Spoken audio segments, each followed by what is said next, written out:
Let me start with you, Mr. Landau. I appreciate you came by and visited with me. We had a good conversation, I thought. I appreciated hearing your Spanish and making sure it's for real. Es de veras, senador. Le puedo decir al presidente del comité que es de verdad. Last month, I co-sponsored the Fentanyl Sanctions Act with Leader Schumer because I, like many Americans, are concerned about the massive amounts of fentanyl and heroin that is coming to the United States and the catastrophic effect it's having on Americans. Now, the president claims that building a wall at the Mexican border will help address the flow of drugs coming into our country, but the problem is, I want to ask you, are you aware that the Drug Enforcement Administration's 2018 National Drug Threat Assessment has repeatedly reported that the majority of illegal drugs coming from Mexico into the United States are coming through our legal points of entry? Senator, we need a holistic approach to the border that allows for trade to go, for people to be able to cross, and certainly one of my priorities would be to do what I can to improve the efficiency of the border, efficiency in a way that also promotes our security. And as you noted, there is a very significant issue of fentanyl coming over the border, as well as other illegal drugs. Certainly I am aware that a large percentage of the fentanyl comes through legal points of entry. Okay. So, as such, will you commit, if you're confirmed, to working with me and other members of this committee to advance a comprehensive solution that addresses all the steps in the production and trafficking process so that we can try to meet this challenge? Absolutely. Are you aware that Mexico is the second largest market for the United States goods and services in the world? Yes, Senator. In the world. In the world. Now, as such, our trade with Mexico then is incredibly important in our economic interests as well. And so that's something I hope you're going to pay attention to.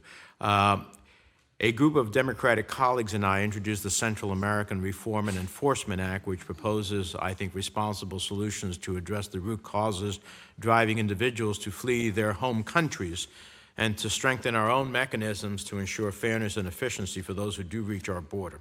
In that context, I'd like to ask you the following. Do you agree that migration from Central America's Northern Triangle is a complex issue that requires a multifaceted solution that tackles both strengthening our own mechanisms while also addressing the root causes that drive individuals to flee? Yes, Senator. Do you agree that Mexico plays a key role in addressing issues of migration from Central America? Yes, Senator.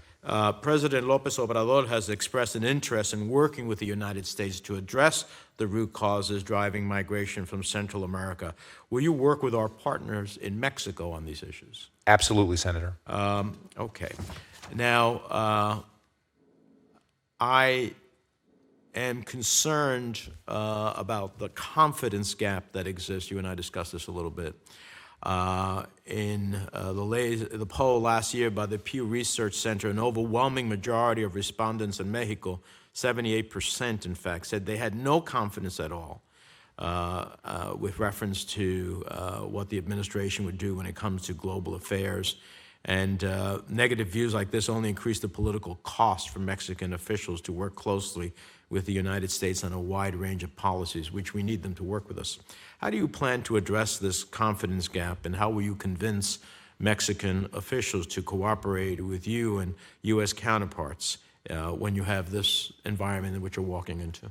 Senator, I have tremendous respect for Mexico's history, its culture, its people, and certainly if I were to be confirmed, I would want to very aggressively pursue a program of public diplomacy so that the Mexican people and government would understand our positions, where we're coming from, and I see public diplomacy as absolutely critical to the mission of a successful ambassador, and would use all of the tools at my disposal.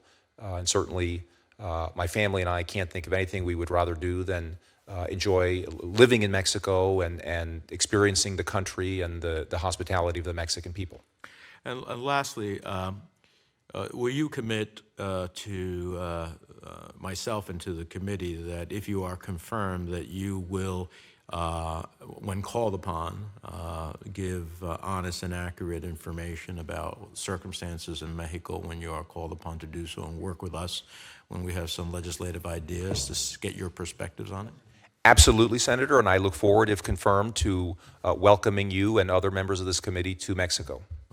Mr. Chairman, I have one or two other questions, and I don't know what the appropriate timing is. Okay, thank you. I don't want the rest of you to feel that I've left you out. So, Mr. Pedrosa, earlier this year, an IDB bank meeting in China fell apart when the Chinese government refused to accredit Venezuelan interim President Juan Guaido's governor to attend the meeting. As I understand it, the IDB lost millions of dollars in the last-minute cancellation of the event. What lessons should the United States take away from these events, and what does it say about Chinese engagement in the hemisphere and at the IDB? Thank you for the question, Senator. I think it says that China is not yet fully committed to playing by international rules. And I think it is an example of a phenomenon that we have seen elsewhere, and it was personified in that decision by the Chinese to refuse entry to a duly acknowledged and accepted governor of an international institution. Their failure to honor their commitment as a host country, I think, shows that they're not yet willing to abide by the international rules surrounding multilateral organizations. And I think we've seen other examples where they're not willing to abide. And so as such, I hope at the IDB you're going to take that into consideration. I know we want their money in the bank, but by the same token, they have to live under the rules that all of us live under. Absolutely, Senator. Okay. And finally, for Mr. Bates and Ms. Nordquist, I'm increasingly concerned that the United States is not well positioned to engage in economic statecraft for the 21st century, including promoting U.S. jobs, businesses, and economic interests, engaging in development financing for infrastructure and other needs, including climate change-related resiliency, and setting standards for emergent technologies in the digital economy, areas where we lead the world, but if we are not at the table, then others write the standards. Can you share with me how you view your role and your institution's role, if you are confirmed, in helping to renew and replenish U.S. economic statecraft instruments? What do you see as the biggest challenges? What do you see as the biggest opportunities?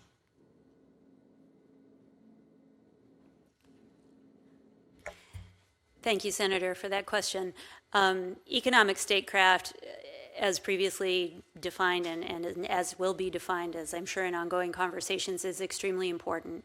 Good economic policies that we promote to the rest of the world through an institution such as the OECD help to grow the American economy, help create jobs, help create a foundation for strong economic relationships between our country and others.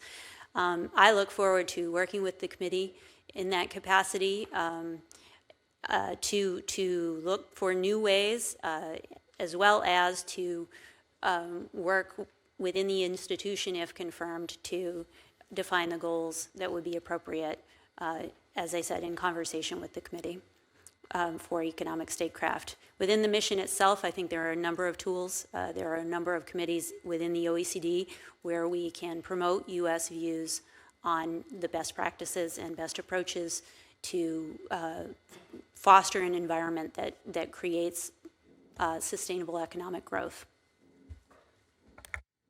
Ms. Nordquist. Thank you, Senator. I'm a huge believer in the mission of the World Bank, and the U.S. is, the largest contributor to the World Bank, and we have a long history with the bank. One of its founding members, and obviously the president, is an American, and so I hope to continue to represent the United States interests as best as possible, and be a good steward of taxpayer dollars while representing the U.S. interests at the bank. The U.S. also has taken a leading role in the environmental and social framework and pushing for anti-corruption efforts, and I also believe that the reforms that would be part of the increased capital package would really improve things at the bank. I think the bank is not a perfect entity, but it is certainly better than most of the Chinese loans that are out there that are forcing borrowers into bankruptcy, and then the Chinese are seizing the assets. Well, I look forward to both of you and your institutions having some sense of how do we meet the, Chinese investment is manipulative at best and coercive at worst. And so I look forward to see how we use these institutions, not only as a counter to compete successfully against them so they don't undermine countries that ultimately cannot afford what they get from the Chinese under the terms and then go into deep debt, but also how do we use our tools and international financial institutions to ultimately promote the U.S. interests abroad? And I'd like to hear a little bit more from you on that one, maybe for the record.